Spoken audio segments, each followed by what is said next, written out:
નમસ્કાર વિદ્યાર્થી મિત્રો, વેદ ડિજિટલ એજ્યુકેશનમાં તમારું હાર્દિક સ્વાગત છે। ધોરણ 10 વિષય સામાજિક વિજ્ઞાન પ્રકરણ 8 કુદરતી સંસાધન એમાં આપણે એક પ્રશ્ન ભણી રહ્યા છીએ। જમીન એટલે શું, જમીનના પ્રકારો અને એ પ્રકારોનો વિસ્તારથી પરિચય। છેલ્લા વિડિયો લેક્ચરની અંદર જમીન એટલે શું, જમીનનું નિર્માણ કઈ રીતે થાય છે એના 8 પ્રકારના નામ સાંભળ્યા અને એક જમીનનો પરિચય આપણે જોયો। ખૂબ લાંબો પ્રશ્ન હોવાના કારણે બે ટુકડા બે ભાગમાં વિભાજિત કરેલો પ્રશ્ન છે। આ પ્રશ્નમાં આપણે બીજા 7 પ્રકારોનો અભ્યાસ કરવાના છીએ। તો કાપની જમીનમાં આપણે જોયું કે ભારતની અંદર કુલ વાવેતર વિસ્તારના 43% વિસ્તારમાં કાપની જમીન છે એવું આપણે છેલ્લા વિડિયો લેક્ચરમાં જોયું। અહીંયા આપણે જોવાનું છે રાતી અથવા લાલ જમીન વિશે માહિતી। આપણે અલગ અલગ પ્રશ્ન સ્વરૂપે જોશું જમીનના પ્રકારો, કદાચ તમને 2 ગુણમાં પૂછાય તો પણ આપણને ઉપયોગી બની શકે। સૌથી પહેલા વાત કરીએ તો રાતી જમીન ભારતના કુલ વાવેતર ક્ષેત્રના કેટલા ટકામાં છે? 19% છે ભાઈ। કેટલા ટકા ક્ષેત્રફળમાં ફેલાયેલી છે? 19% વિસ્તારમાં ક્ષેત્રફળમાં ફેલાયેલી છે। કઈ જમીન? રાતી જમીન। કાપની જમીન કેટલા ટકા હતી? 43% વિસ્તારમાં હતી। કઈ કઈ જગ્યાએ ભારતમાં રાતી જમીન જોવા મળે છે? તો રાતી અથવા લાલ જમીન એ દક્ષિણના દ્વીપકલ્પીય પ્રદેશો તમિલનાડુથી ઉત્તરે બુંદેલખંડ સુધી, પૂર્વ રાજમહેલની ટેકરીઓ સુધી અને પશ્ચિમે લગભગ ભારતની 4 દિશા આવી ગઈ। ઉત્તર, દક્ષિણ, પૂર્વ અને પશ્ચિમ મોટાભાગના વિસ્તારમાં આવી રાતી જમીન ભારતમાં જોવા મળે છે। રાજસ્થાનમાં ઉદયપુર, ચિત્તોડગઢ, ડુંગરપુર, બાંસવાડા, ભીલવાડા વગેરે જિલ્લાઓમાં પણ આપણને આ જમીન જોવા મળે છે। હવે આ જમીનના લક્ષણોની વાત કરીએ તો મહત્વની વાત એ પણ છે કે રાતી જમીનના લક્ષણો શું છે? તો કે આ જમીન લાલ રંગની દેખાયનું કારણ મુખ્ય આ 1 ગુણનો પ્રશ્ન છે કે રાતી જમીન લાલ રંગની શું કામ દેખાય છે? તો કે એની અંદર ફેરિક ઓક્સાઇડ છે। શું રહેલું છે? Ferric oxide. આ 1 ગુણનો પ્રશ્ન છે ભાઈ। રાતી જમીનમાં રાતી જમીનનો રંગ લાલ કેમ દેખાય છે? ફેરિક ઓક્સાઇડના કારણે આ જમીનનો રંગ લાલ દેખાય છે। તમે ચિત્રમાં પણ જોઈ શકો છો, લાલ આમ શેડ મારેલી હોય એવી જમીન છે। તેમાં નીચે જતા એ જમીનનો રંગ બદલાય છે, એટલે કેવા રંગની થઈ જાય છે? પીળા રંગની બની જાય છે। રાતી અથવા લાલ જમીનમાં કયા કયા પાકોનું ઉત્પાદન લઈ શકાય? તો એમાં ઘઉં, કપાસ, બાજરી, જુવાર, અળસી, મગફળી, બટાકા વગેરે પાકો લાલ કે રાતી જમીનની અંદર લઈ શકાય છે। આની અંદર કેવા કેવા તત્વો છે? તો કે ભાઈ એની અંદર ચૂનો, કાંકરા અને કાર્બોનેટ હોતા નથી। સમજો જરાક, આ 3 વસ્તુનો અભાવ છે। ચૂનો નથી, કાંકરા નથી અને કાર્બન। આ જમીનમાં મેગ્નેશિયમ, ફોસ્ફેટ, નાઇટ્રોજન અને પોટાશની પણ ઉણપ છે। ચૂનો, કાંકરા અને કાર્બન હોતા નથી, જ્યારે મેગ્નેશિયમ, ફોસ્ફેટ, નાઇટ્રોજન અને પોટાશની શું રહેલી છે? ઉણપ રહેલી છે। એટલે આ જમીન ફળદ્રુપતાની દ્રષ્ટિએ કાપની જમીન કરતાં કાળી જમીન કરતાં નીચે પ્રમાણે છે, કાપની જમીન કરતાં નીચે પ્રમાણે છે। ત્રીજા પ્રકારની જમીન આપણે જોવાની છે એ છે કાળી જમીન વિશે માહિતી આપો। મિત્રો, ખૂબ ફળદ્રુપ જમીન છે અને રેગુર પણ કહેવાય છે, કપાસની જમીન તરીકે પણ ઓળખવામાં આવે છે। સૌથી પહેલાં વાત કરીએ તો કાળી જમીન એ ભારતના કુલ ક્ષેત્રફળના કેટલા ટકામાં છે? 15%માં છે। યાદ રાખજો, કાપની જમીન 43%માં સૌથી વધારે હતી, રાતી જમીન 19%માં છે અને સરસ મજાની આ જે કાળી જમીન છે કેટલા ટકામાં છે? 15%માં વિભાજિત થયેલી છે। કઈ જગ્યાએ કાપની જમીન છે? જુઓ તો કાળી જમીનનું નિર્માણ ભારતમાં દખ્ખણના લાવાઈ ખડકો, જે લાવારસના કારણે નિર્માણ થયેલા ખડકો છે એને લાવાઈ ખડકો કહેવાય।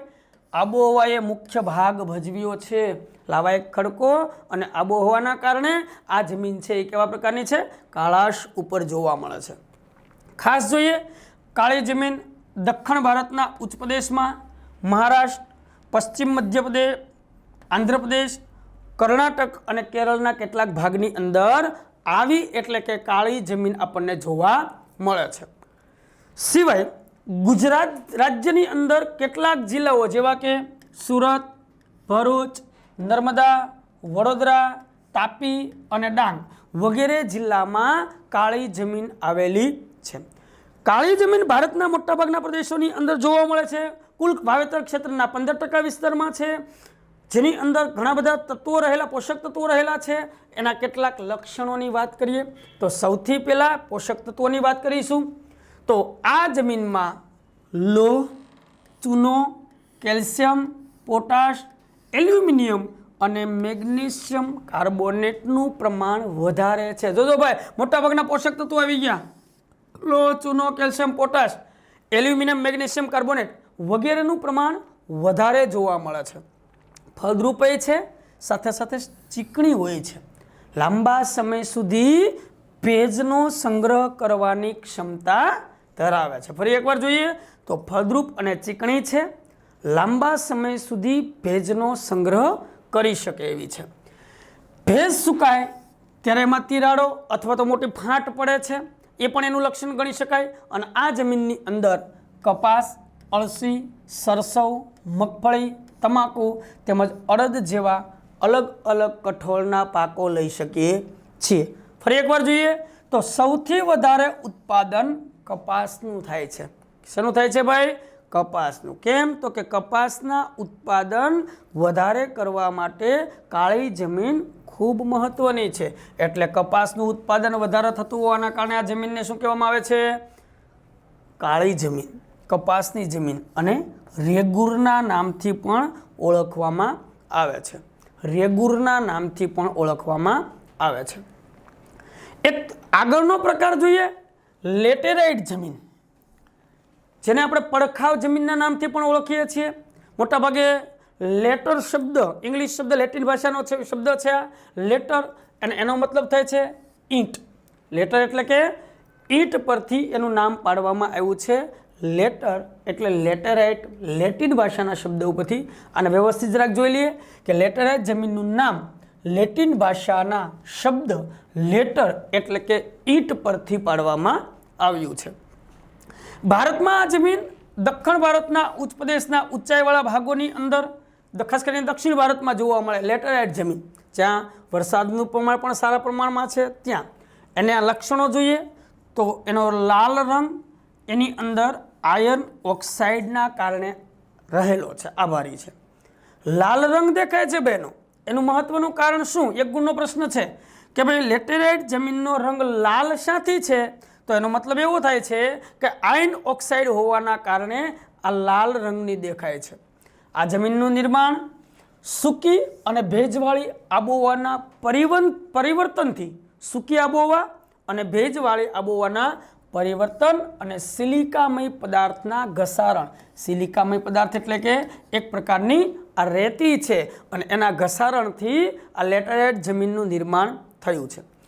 ખૂબ સરસ જમીન છે, કારણ કે ભીની હોય ત્યારે માખણ જેવી અને મુલાયમ હોય, સુકાય ત્યારે ખૂબ કડક અને સખત બને છે. ભીની હોય ત્યારે કેવી હોય? મુલાયમ હોય છે. જ્યારે સુકાય ત્યારે કડક કેતા કઠણ બને છે. આ જમીન મુખ્યત્વે કેવા કેવા પોષક તત્વ ધરાવે છે? તો એની અંદર લોહ તત્વ, પોટાશ અને એલ્યુમિનિયમનું પ્રમાણ વધારે જોવા મળે છે. સાથે સાથે જૈવિક દ્રવ્યોનું પ્રમાણ ઓછું છે, અને નિયમ પ્રમાણે જૈવિક દ્રવ્યોનું પ્રમાણ ઓછું હોય એટલે જમીનની ફળદ્રુપતા ઓછી હોય. જૈવિક દ્રવ્યોનું પ્રમાણ વધારે તો જમીનની ફળદ્રુપતા વધારે. જ્યારે આ જમીનમાં જૈવિક દ્રવ્યોનું પ્રમાણ કેવું છે? ઓછું છે, એટલે ઓછી ફળદ્રુપતા ધરાવે છે. પણ છતાંય આજે ખેડૂતો આ લેટેરાઇટ જમીનની અંદર અલગ અલગ પ્રકારના ખાતરો નાખીને કપાસ, ડાંગર, શેરડી, રાગી, ચા, કોફી, કાજુ વગેરેના સારા એવા પાકો લઈને પોતાના જીવનને સમૃદ્ધ બનાવવાના પ્રયત્નો કરે છે. નેક્સ્ટ જોઈએ તો એની અંદર પણ કે આ જમીન લેટેરાઇટ જમીન છે, એનું બીજું નામ છે પડખાવ જમીન. ઘસારણથી બનેલી જમીન છે. શેનાથી બનેલી છે? ઘસારણથી, એટલે એને પડખાવ જમીન તરીકે પણ ઓળખવામાં આવે છે. આગળનો એક પ્રકાર જોઈએ, રણ પ્રકારની જમીન. જે રણ પ્રકારની જમીનથી તમે ખૂબ પરિચિત છો, કારણ કે ગુજરાત અને રાજસ્થાન જેવા વિસ્તારની અંદર આ જમીનનું પ્રમાણ વધારે જોવા મળે છે. ખાસ કરીને રાજસ્થાન, હરિયાણા, દક્ષિણ પંજાબ, એના શુષ્ક જે ક્ષેત્રો છે એમાં આ જમીન એટલે કે રણ પ્રકારની જમીન તમે ચિત્રોમાં પણ જોઈ શકો છો કે વૃક્ષોનું પ્રમાણ ઓછું છે, માટીવાળું આખું રણ છે. સૌરાષ્ટ્રના કચ્છમાં, સૌરાષ્ટ્રના કેટલાક વિસ્તારોની અંદર, ગુજરાતમાં આવી જમીન ક્યાંક ક્યાંક આપણને જોવા મળે છે. સૂકી અને અર્ધ સૂકી આબોવાળા વિસ્તારમાં આ જમીન જોવા મળે છે. ઓછી ભીનાશવાળી સૂકી એટલે એકદમ સૂકી આબોહવા છે, અને અર્ધ સૂકી એટલે કે ભીનાશનું પ્રમાણ, ભેજનું પ્રમાણ ઓછું છે. એના લક્ષણો જોઈએ તો રેતાળ અને ઓછી ફળદ્રુપ છે. આ તો સ્વાભાવિક છે, કારણ કે વરસાદ, પાણી અને ભેજના અભાવના કારણે એની ફળદ્રુપતા કેવી છે? ઓછી છે. કેટલાક ક્ષેત્રોમાં ક્ષાર કણોની અધિકતા અને જૈવિક દ્રવ્યોની ઉણપ પણ જોવા મળે છે. આપણે આગળ પણ વાત કરી કે જૈવિક દ્રવ્યોની ઉણપ હોય, ઉણપ કરતાં ઓછા હોય, જેના કારણે આ જમીનની ફળદ્રુપતા પણ ઓછી જોવા મળે છે. મોટાભાગે પાક લઈ શકાતા નથી, પણ આજના ખેડૂતો આ જમીનમાં સિંચાઈની સગવડો કરીને જુવાર અને બાજરી, જે ઓછા પાણીએ પાકે એવા પાકો લેવામાં આવે છે, લે છે. આગળની વાત કરીએ, જમીન પર્વતીય જમીન કોને કહેવાય અથવા એના વિશે નોંધ લખો. આવો 2 ગુણમાં પ્રશ્ન પૂછાય તો પર્વતીય જમીન વિશે એમ તો તમે જાણો છો, કારણ કે આ જમીનના બધા પ્રકારો 9મા ધોરણમાં તમે ભણી ચૂક્યા છો. છતાંય વાત કરીએ તો પર્વતીય જમીન એ તમે ચિત્રમાં જોઈ શકો છો, ઊંચા પહાડી વિસ્તારો છે. ઊંચા પહાડી વિસ્તારોમાં ખાસ કરીને હિમાલયની ખીણો અને ઢોળાવોના લગભગ 2700 થી 3000 મીટરની ઊંચાઈ પર હિમાલય અને પૂર્વની પર્વત શ્રેણીઓ ધરાવતા જમ્મુ કાશ્મીર, હિમાચલ પ્રદેશ, ઉત્તરાખંડ, સિક્કિમ, દાર્જિલિંગ, અરુણાચલ પ્રદેશ તેમજ દેવદાર, ચીડ, પાઇનના વૃક્ષોના વિસ્તારમાં આવેલી આ પહાડી જમીન છે. જો કે અહીંયા પહાડી જમીનમાં વૃક્ષો કેવા થાય? પોચી વનસ્પતિ. દેવદાર, ચીડ, પાઇન, આ બધી વનસ્પતિ પોચી, જે કાગળ બનાવવામાં ખૂબ જ ઉપયોગમાં આવતી હોય છે. અને હિમાલયના 2700 થી 3000 મીટરની ઊંચાઈ પર એની પૂર્વ પર્વતીય શ્રેણીની અંદર પણ આ જમ્મુ કાશ્મીર, હિમાચલ પ્રદેશ, દાર્જિલિંગ, ઉત્તરાખંડ, સિક્કિમ વગેરે વિસ્તારોની અંદર, અરુણાચલ પ્રદેશ વગેરે વિસ્તારોમાં આવી જમીન આપણને જોવા મળે છે. આ જમીનના લક્ષણો જોઈએ તો જમીનનું જે ઉપરનું સ્તર છે એ કેવું છે? પાતળું છે. સાથે સાથે અપરિપક્વ એટલે કે પૂરું પરિપક્વ નથી, એટલે કે ફળદ્રુપતાનું પ્રમાણ ઓછું જોવા મળે છે. જંગલોવાળા ભાગોમાં આ જમીન જૈવિક દ્રવ્યો વધારે જોવા મળે છે. કેમ? તો કે અહીંયા વનસ્પતિ છે, સાથે સાથે અલગ અલગ પ્રકારનું વરસાદી વાતાવરણ જોવા મળે છે ત્યાં, એટલે જૈવિક દ્રવ્યોનું પ્રમાણ વધારે છે. ખાસ મહત્વની વાત કે જંગલ પ્રકારની જમીન વિશે નોંધ લખો. જંગલ પ્રકારની જમીન જુઓ ભાઈ, ચિત્રમાં તમે જોઈ શકો છો કે ચારેય કોર વનસ્પતિ, વૃક્ષો, ઝાડી, ઝાકડા વગેરે જોવા મળે છે. હિમાલયના શંકુદ્રુમ જંગલો જે શંકુ આકારના છે તે એ વિસ્તારના આશરે 3000 મીટરથી 3100 મીટરની ઊંચાઈએ આવી જમીનો જોવા મળે છે. ખાસ કરીને હિમાલયના તરાઈ ક્ષેત્રની અંદર સહ્યાદ્રી પર્વતમાળા અને પૂર્વ ઘાટના પ્રદેશોમાં આ જંગલ પ્રકારની જમીન આપણને જોવા મળે છે. એના લક્ષણો જોઈએ તો વૃક્ષોના ખરેલા પાંદડાથી અહીં જમીન આખી ઢંકાયેલી રહે છે. વૃક્ષોના પાન ખરે એટલે જમીન શું થાય? ઢંકાઈ જાય છે. પાંદડું સડે, સડે એટલે સેન્દ્રિય દ્રવ્યોનું પ્રમાણ એ જમીનની અંદર જે ઉપરનો ભાગ છે એ આખો કાળો બની જાય.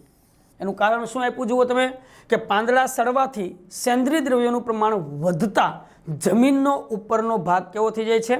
કાળો થઈ જાય છે. જમીન તળમાં નીચેથી ઉપર તરફ જતાં, ખાસ કરીને નીચેની તરફ જતાં કાળી જમીન ભૂરા રંગની કે લાલ રંગમાં બદલાઈ જાય છે. આનો મતલબ એવો છે એનું સ્તર છે ને, ઉપરથી નીચે તમે જેમ જેમ જાઓ ને એમ એનું સ્તર બદલાય. ઉપર છે એ કાળા રંગની છે, નીચે જાવ એટલે ભૂરા રંગની કે લાલ રંગની પણ આપણને આ જમીન જોવા મળે છે. આ જમીન અત્યંત મર્યાદિત ક્ષેત્રો ધરાવે છે, એટલે કે ખૂબ જ ઓછા ભાગમાં આ જમીન પથરાયેલી છે. આ જમીન પર્વતીય ક્ષેત્રની સાથે સાથે આ જમીનની અંદર જંગલ પ્રકારની જમીનની અંદર તમે જુઓ તો કેવા કેવા પાકો થાય? ચા, કોફી, તેજાના ઉપરાંત ડાંગર, ઘઉં, મકાઈ, જવ વગેરે પાકો પણ આ જમીનની અંદર લઈ શકાય છે। મિત્રો, દલદલ કે પીટ પ્રકારની જમીન। હવે દલદલ કે પીટ પ્રકારની જમીન એટલે સ્વાભાવિક કાદવ કીચડવાળી જમીન છે। આ ભીનાશનું પ્રમાણ વધારે જોવા મળે છે। ભેજવાળા વિસ્તારની અંદર જૈવિક પદાર્થોના સંગ્રહથી આ જે જમીન છે એનો ખૂબ સારો વિકાસ થયેલો જોવા મળે છે। ભારતના કયા વિસ્તારમાં જોવા મળે તો કે ઓડિશા, પશ્ચિમ બંગાળ અને તમિલનાડુ જેવા દરિયા કિનારાના ક્ષેત્રની અંદર આ જમીન ઉત્તર બિહારના મધ્ય ભાગમાં, ઉત્તરાખંડના અલમોડા જિલ્લાની અંદર આવી એટલે કે દલદલીય કે પીટ પ્રકારની જમીન આપણને જોવા મળે છે। એના લક્ષણો જરાક જોઈએ તો જૈવિક પદાર્થો અને ક્ષારની અધિકતા, જૈવિક પદાર્થો અને ક્ષારની અધિકતા તથા ફોસ્ફેટ અને પોટાશની ઉણપ આ જમીનમાં જોવા મળે છે। વર્ષા ઋતુ દરમિયાન આ જમીન પાણીમાં ડૂબેલી હોય છે। પાણી ઓસરે એટલે કે સુકાઈ જાય એટલે ખુલ્લી જમીનની અંદર ડાંગરની ખેતી થાય। એ ડાંગરની ખેતીમાં પાણીની વધારે અધિકતાની જરૂર છે, વધારે પાણીની જરૂર છે, ત્યાં ડાંગરની ખેતી કરવામાં આવે છે। આ જમીન અત્યંત મર્યાદિત ક્ષેત્રો ધરાવે છે એટલે કે ખૂબ જ ઓછા પ્રમાણમાં આવેલી છે। તો મિત્રો 8 પ્રકાર જો વિસ્તારથી પૂછાય તો 4 ગુણમાં પૂછાય, નહીતર 2 ગુણની અંદર આપણને આના 2 ગુણમાં પ્રશ્ન પૂછાય છે। 8 પ્રકારો તમારે વ્યવસ્થિત યાદ રાખવાના છે। 8 પ્રકાર પૂછાય તો 4 ગુણમાં પૂછાશે, 1 પ્રકાર પૂછાય તો 2 ગુણમાં પૂછાતા હોય છે। અસ્તુ, જય હિન્દ।